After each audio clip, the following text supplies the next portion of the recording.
tongkrongan coffee shop yang hits banget di kalangan anak muda. Nah, nama kafenya tuh apa sih? Buni Kopi Tiam. Nah, kalau Kakak Odil boleh nggak kenalin dirinya dulu ke teman-teman kita? Hai, Hai. nama gua Zaini. Gua salah satu pemilik kafe atau restoran Bumi Kopi Tiam di Jakarta. Tepatnya di Tepatnya di Jalan Bumi Muncul. Oke. Gua itu berumur 28 tahun saat ini. Terus gua lulusan sarjana teknik geologi di salah satu universitas swasta di Jakarta, Universitas Stamina.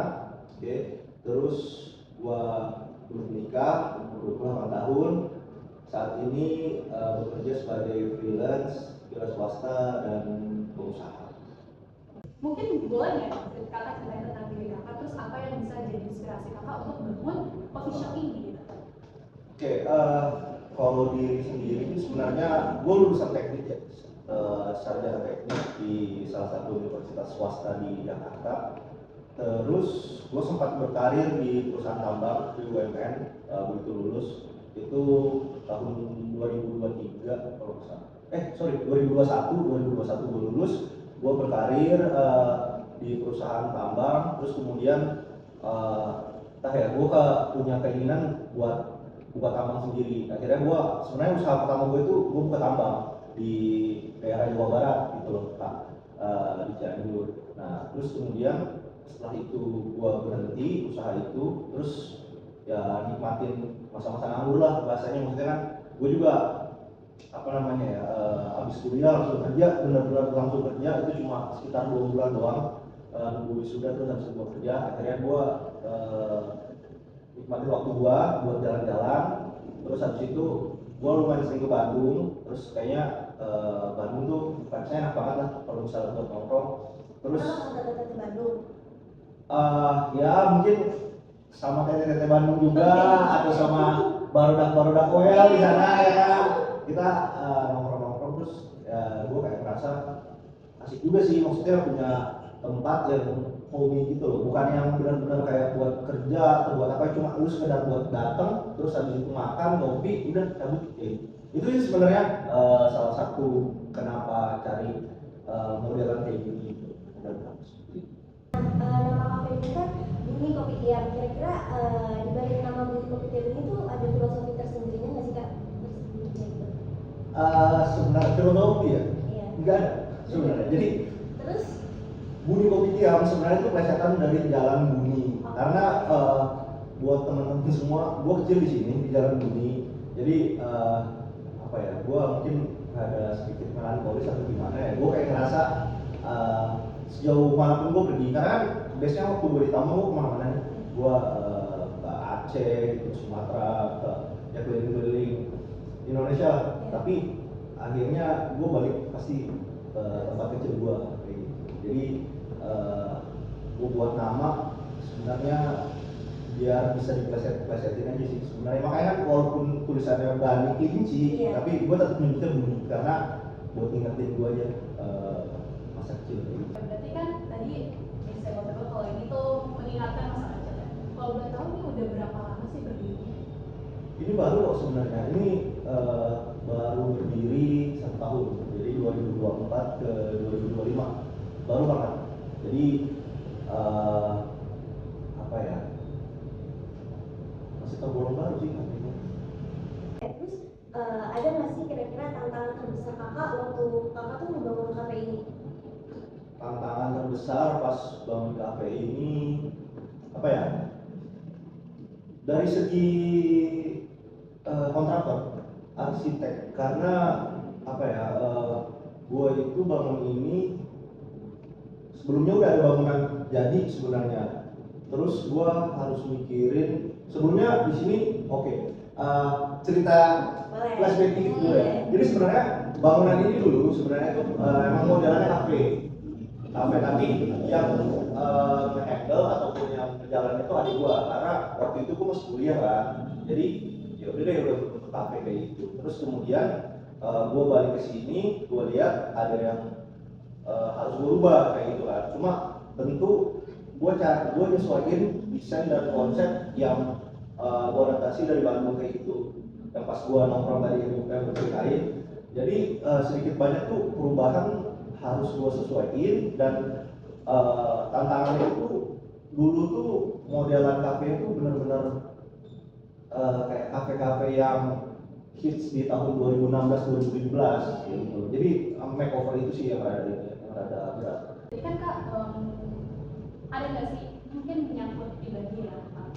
Kira-kira ada nggak tokoh atau inspirasi Kakak yang akhirnya kira gara-gara dia gue mau buat kafe ini gitu? Sebenarnya kalau buat kafe nggak ada. Gue nggak punya inspirasi apa-apa, nggak punya inspirasi siapa-siapa juga buat kafe. Jadi kalau pertanyaan itu sih mungkin lebih ke diri gue ya, karena kan posisinya gini, gue sarjana anak teknik, terus gue harusnya bekerja di bidang oil and gas, di minyak dan gas bumi kayak gitu kan. Terus gue berani mengambil keputusan untuk keluar dari bidang itu dan memulai usaha. Yang menjadi inspirasi itu sebenarnya bokap gue. Jadi bokap gue tuh sempat bilang kayak dimanapun kamu berada, dimanapun tempat yang kamu inginkan, sekali kamu komit buat menjalani itu, jangan pernah menyerah. Itu aja sih sebenarnya. Jadi karena komitnya itu sebenarnya dulu jadi pengusaha, karena gue itu sempat gap year kuliah 2 tahun. Jadi gue ngerasa kalau misalnya gue, walaupun gue bagus di karir gue oil and gas, gue ada untuk umur kayak gitu. Jadi gue kayak ngerasa gimana caranya gue bisa naikin net cap gue, maksudnya net cap itu penghasilan gue secara personal di finansial tanpa mengikuti jenjang karir yang normal. Karena kan gue nggak normal nih, gue gap year 2 tahun gitu kan. Nah misalnya nih kita ngomongin angka ya, kita ngomongin angka, mungkin gue terlalu kapitalis atau gimana. Kita ngomongin angka, misalnya gue lulus itu gue umur 24, gue lulus kuliah umur 24 tahun. Nah kalau misalnya gue ngikutin jenjang karir yang biasa yang normal, gue di umur 24 tahun misalnya gaji gue UMR 10 juta kayak gitu kan. Sama dong dengan karyawan yang lulus dengan di umur 21 tahun, 21 atau 22 tahun. Nah gue udah ketinggalan 2 tahun nih, sedangkan mulai karir gue sama nol. Jadi menurut gue nggak bisa ngikutin yang normal, karena kehidupan gue nggak normal kayak gitu. Jadi gue ngambil keputusan itu, awal sih gue memang masih di bidang gue gitu kan, maksudnya gue usaha tambang juga kayak gitu kan. Dan itu lumayan berat sih waktu itu. Untungnya ada bokap gue yang menginspirasi kayak gitu kan. Gak masalah kamu mau di mana aja, yang penting sekali kamu komit jangan nyerah gitu. Jadi kan tadi kata ada cek kalau misalnya bokap kakak ini, ayah kakak ini menjadi inspirasi kalau misalnya udah komit di satu bidang kita harus komitmen. Berarti pasti kakak ngalamin yang namanya pasang surut gitu ya. Saat di pasang surut itu, saat kakak lagi surut, ada nggak sih motivasi mungkin untuk teman-teman semua biar bisa keluar dari namanya zona sedih itu? Terus kayak gimana ya, bilangnya apa yang biasa kakak lakuin gitu biasanya kalau misalnya lagi sedih, lagi putus asa, lagi down banget gitu. Oke, pertanyaan ada berat. Minum dulu. Boleh, Guys, minum dulu. silakan. Aus ya. Sorry. Tadi pertanyaan apa? Pertanyaan apa yang kakak lakuin kalau misalnya kakak lagi ada di titik terendah, putus asa? Oke, mungkin cerita aja ya. Gue nggak tahu sih maksudnya cerita gue ini bakal menginspirasi teman-teman semua atau enggak. Cerita itu di tahun 2023. Mungkin ini ngejelasin juga kenapa gue buat Bumi Kopi Tiam. Jadi di 2023 itu gue titik terendah di hidup gue. Kayak gitu. Itu benar-benar titik terendah di hidup gue. Kenapa gue bilang kayak gitu? Karena posisi gue waktu itu, gue kan kerja di BUMN terbesar, BUMN tambang terbesar di Indonesia lah. Mungkin kita sebut aja nggak apa-apa. Di Mining Industri Indonesia. Jadi itu perusahaan holding, di bawahnya itu ada Antam, Freeport, Bukit Asam, Timah, Vale, dan lain-lain lah. Kayak gitu. Terus di posisi itu gue ngerasa gue pengen usaha tambang, terus habis itu gue usaha tambang, dan ternyata it didn't work well. Gue harus kehilangan semuanya. terus gue juga di 2023 bukan cuma karir, kehidupan sosial gue juga hilang semua. Gue gak punya teman gue sisa sampai saat ini sisa 4 orang kayak gitu kan dari 2023 itu. Terus kemudian di 2023 itu pun gue sakit 2023 sampai sekarang gue sakit. Jadi yang menjadi hal terberat adalah lu ketika lu udah punya semuanya, lu udah di atas angin, tiba-tiba lu gak punya apa-apa. Orang bilang lu gak bakalan lu gak kalah kalau misalnya lu gak nyerah. Itu benar, tapi gak nyerahnya itu susah banget sih. Kurang lebih kayak gitu. Gua lupa jadi pertanyaan apa ya guys ya, karena gua bercerita tentang diri gua. Gua kayak yang gua lakukan adalah waktu tahun 2023 yang gua lakukan 4 bulan 5 bulan gua gak keluar kamar, gak keluar rumah. 4 bulan 5 bulan sebelum gua mulai proyek Budi Kopi Tiam ya, sebelum gua memberanikan diri untuk hidup lagi, karena gua rasa waktu itu gua udah mati tapi raga gua doang yang hidup. 4 bulan sampai 5 bulan gua gak keluar rumah, gua gak keluar kamar, gua gak peduli sama penampilan gua udah bodo amat. Yang gua lakukan pertama itu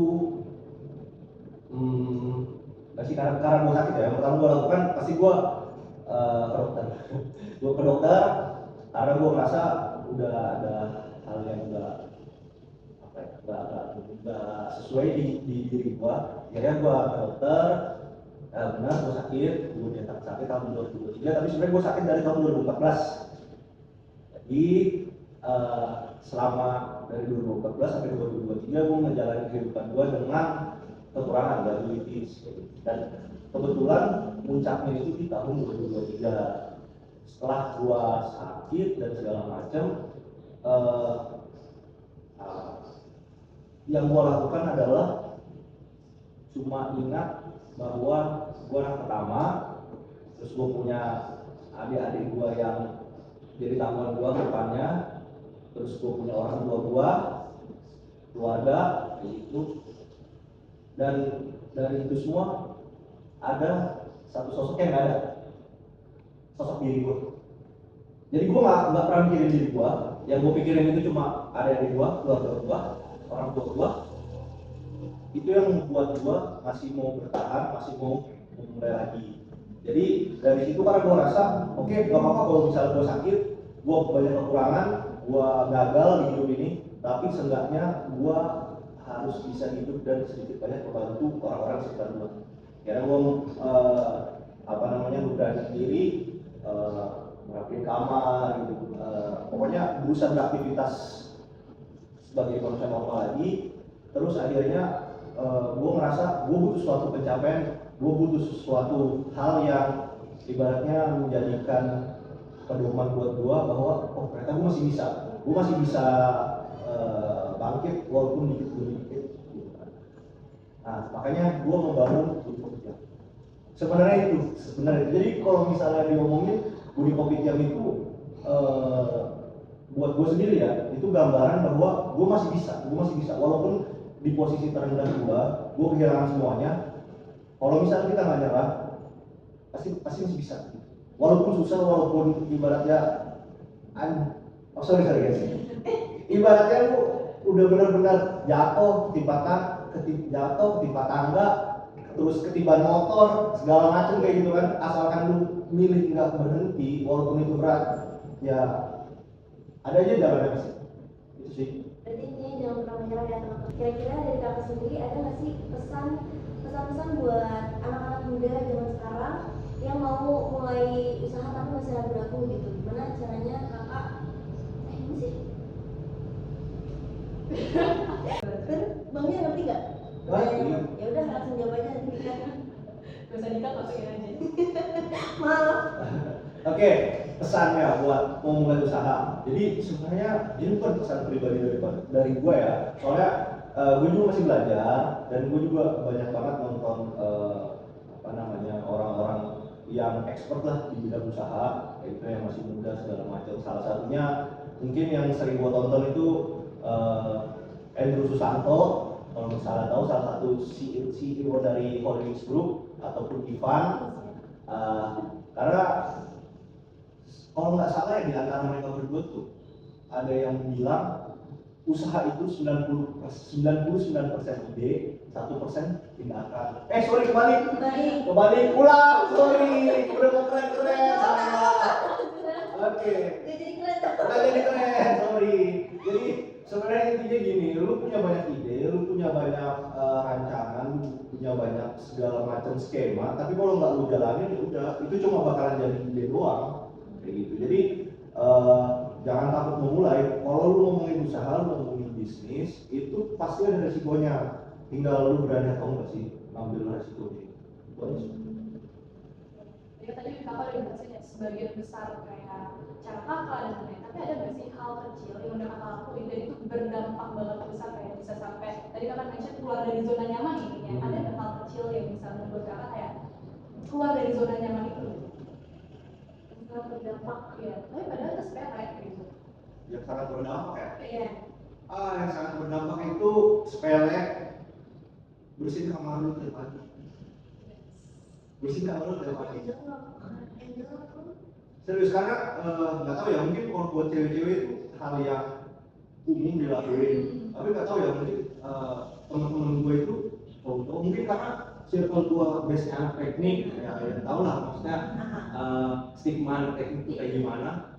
Menurut gue tuh untuk secara reguler tiap pagi bersihin kamar tuh itu tuh suatu hal yang patut diapresiasi. Iya, patut diapresiasi gitu kan. Lu nyapu, lu ngepel gitu. Karena menurut gua gini, lu mau memenangkan suatu hal yang besar, lu harus memenangkan suatu hal yang kecil dulu. Gitu. Jadi lu harus menangin suatu hal yang kecil di hidup lu, di pribadi lu sendiri, baru nanti lu bisa memenangkan hal lain. Gitu.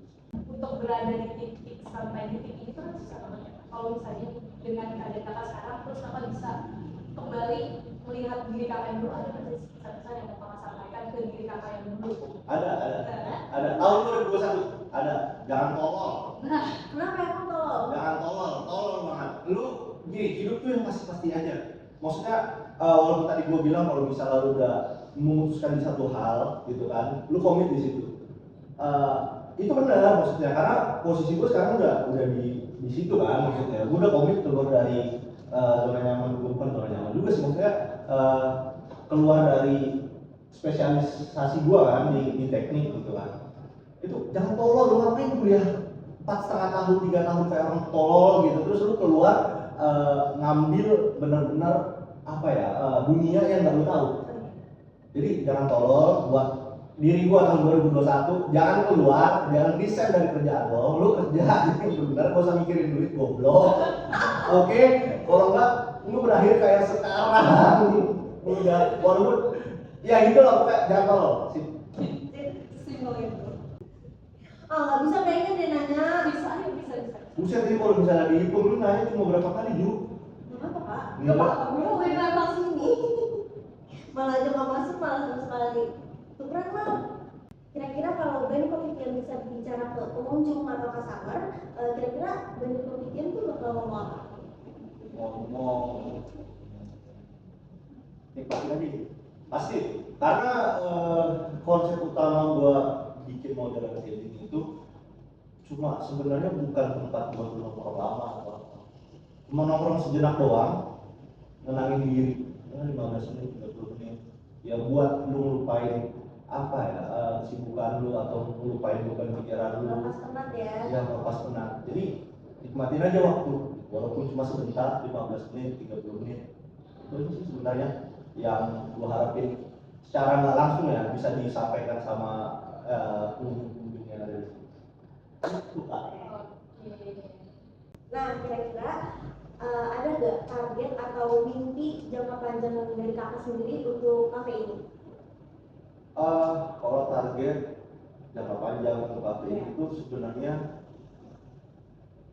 enggak menurut sih, tetap ada aja. Maksudnya gini, emang didesain, gue memang ngedesain kafe ini tuh buat tempat pulang sih, tempat gue pulang sih. Jadi ini personal banget ya, sorry ya, maksudnya ini kan ini personal banget karena sebenarnya gue membentuk kafe ini tuh sebenarnya nggak ada keinginan untuk ibaratnya pengen profit gede ataupun gue pengen buka cabang, nggak ada guys sebenarnya ini benar-benar ego gue banget. Ini sebagai ibarat trofi atau medali gue yang nunjukin bahwa di saat gue terendah banget, di saat titik terendah gue banget, gue masih bisa ngasilin sesuatu. Jadi harapan ke depan sih bakalan tetap ada. Jadi walaupun gue ada project di mana-mana, gue ada usaha di mana-mana, gue nantinya balik sini buat sesuai dengan konsep yang gue bilang sebelumnya, buat melepas penat gue, buat tawa-tawa kayak gitu lah. Itu sih Pak. Nah, Kak mau tanya nih, kalau selain beli kopi ini, maksudnya kopi ya? Sorry. Mau Nah, mau tanya nih Kak, selain beli kopi ini, kira-kira Kakak ada nggak usaha lain? Ada sebenarnya. Ada yang ongoing, ada yang udah established. Jadi yang bareng sama Budi Kopi Tiam ini tuh ada perusahaan, aku bikin perusahaan sama teman-teman aku yang sisa sedikit itu. Yang 4 orang itu, gitu kan. Aku bikin perusahaan jasa kebersihan, omset service sama appliance, itu konsepnya B2B sama B2C. Jadi modelan produknya itu kita ada di cleaning toilet dan ada di cleaning kayak soft furniture, kayak misalnya kasur, sofa dan lain-lain. Itu yang established. Terus kemudian ada laundry konsepnya laundry biasa sih, maksudnya laundry kiloan kayak gitu. Terus kemudian yang ongoing project di tahun ini tuh kalau nggak salah aku ada 2-3 project, dan base-nya itu 2 di Bali, 1 di Jakarta. Kalau misalnya yang di Jakarta itu sama rumah makan, karena basic aku sebenarnya itu di F&B ya, karena dari tahun 2019 adik aku sih yang mulai F&B, jadi sedikit banyak aku membantu adik aku di situ. Di Jakarta F&B, kalau misalnya di Bali itu F&B juga, kebetulan kafe gitu kan. Terus satunya lagi itu yang di Bali di bidang jasa seperti itu. Jasa properti kayak manajemen properti. Jadi misalnya kita ada villa yang nggak terurus gitu kan, maksudnya kita main over, kita marketingin supaya misalnya bisa menghasilkan valuasi uang gitu kan. Itu sih kalau misalnya aku. Ini tuh pas ini memang fokusnya ke kopi atau gimana? Apanya? Ini apa coffee shop ini? Fokusnya ke kopi atau memang ada yang lain gitu? Ada makanan. Ada makanan, tapi kayak maksudnya utamanya gitu kopi atau enggak? Enggak juga, kan makanya gue bilang ini tuh, gue jangan ngebahas ini kan, gue bilang ini tuh ego gue gitu. Tapi kakak suka kopi nggak? Enggak juga. Enggak juga. Jadi suka mulu. Gue ngopi mulu karena di sini kalau nggak kopi manis, gue suka yang manis-manis. Kalau ada wedang jahe, gue minum wedang jahe. Nah, kenapa kakak lebih memilih wedang jahe dibandingkan kopi? Karena menurut gue kalau misalnya wedang jahe itu lebih susah ditemuin. Banyak. Satu, enggak, maksudnya di tempat-tempat kan, maksudnya gue biasanya rapet kan di tempat-tempat kayak gini kan, kayak gitu. Ya, maksudnya wedang jahe itu pertama herbal, terus kedua kopi gue pengen kopi deh, maksudnya mau ngurangin juga, apalagi kan kopi-kopi itu gue biasanya kopi nggak pakai gula kan, terus kayaknya pengen ada rasa-rasa yang lain gitu. Cuma kalau misalnya minuman, iya, gue coba rasa baru di hidup ini ya, gitu kan. Jadi kalau misalnya minuman yang manis-manis gue menghindarin. Jadi gue emang cut sugar gitu kan, enggak ngurangin konsumsi gula sih sebenarnya. Jadi buat minuman-minuman lain tuh gue sangat menghindari. Biar sikutnya nggak itu nggak sikutnya banget. Iya, biar sikutnya nggak hitam. Baru ya, Iya, Baru. aku juga baru tahu. Santai. Iya, katanya kalau misalkan Banyak minum yang manis-manis, makan. Nah, itu katanya begini sebentar apa ngejiplak cuy. Jadi hitam gitu cuy katanya. Ya, jadi kan gue kan secara umurnya 28 ya, mau beranjak ke 30. Gue tuh pengen jadi cool uncle gitu kan. Jadi gue masih pengen jadi cool uncle gitu, jadi ya udah, gue nggak pengen ada penyakit di masa. Benar.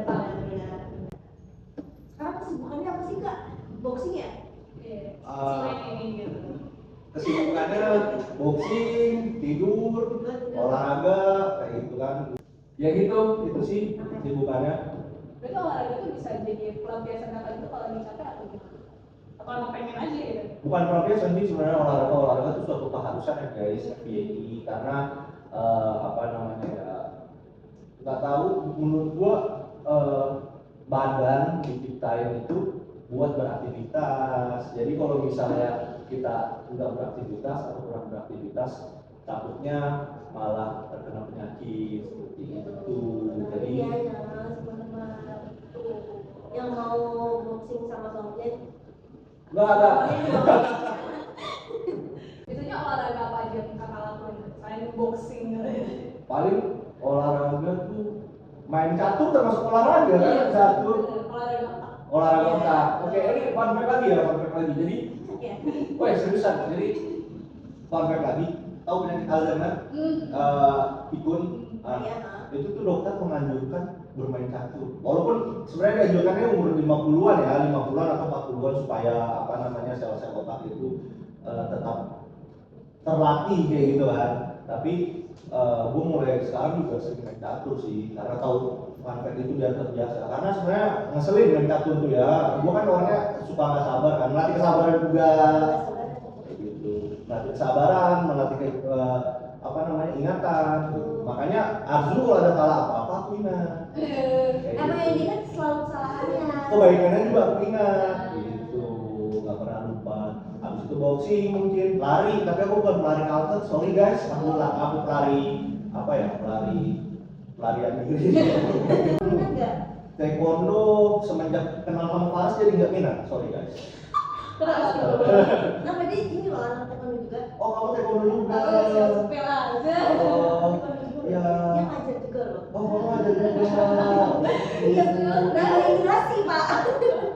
Kalau sama Kak Z mungkin aku jadi nggak ini lagi deh sama taekwondo. Kalau sama Faras lu mau bos tas.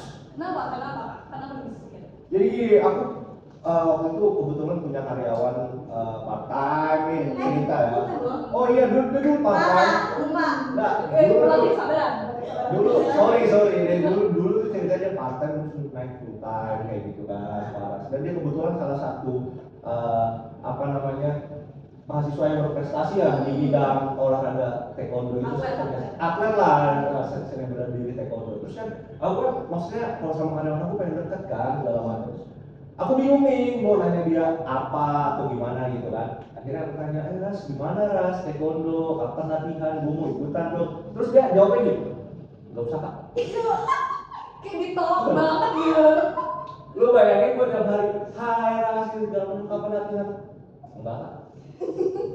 Dia karena dia nggak minat sama Bang Den. Oke, dia nggak minat sama gue guys, dia minatnya sama taekwondonya. Tapi Iya. kan gue berusaha ramah ya. Akhirnya gue kayak merasa, judes banget deh ya taekwondo. Gitu. Image-nya langsung kayak, aduh ini taekwondo ya. Ya careless. Padahal gue di boxing kayaknya apa namanya lebih sering sama cowok-cowok nggak pakai baju gitu ya. Tapi kan kita masih bestie, oke. Buat coach aku, Bang Leo, Waktu ke sini. Bang Nadir, Bang Baja, Bang Edo. Nanti btw ini di YouTube loh.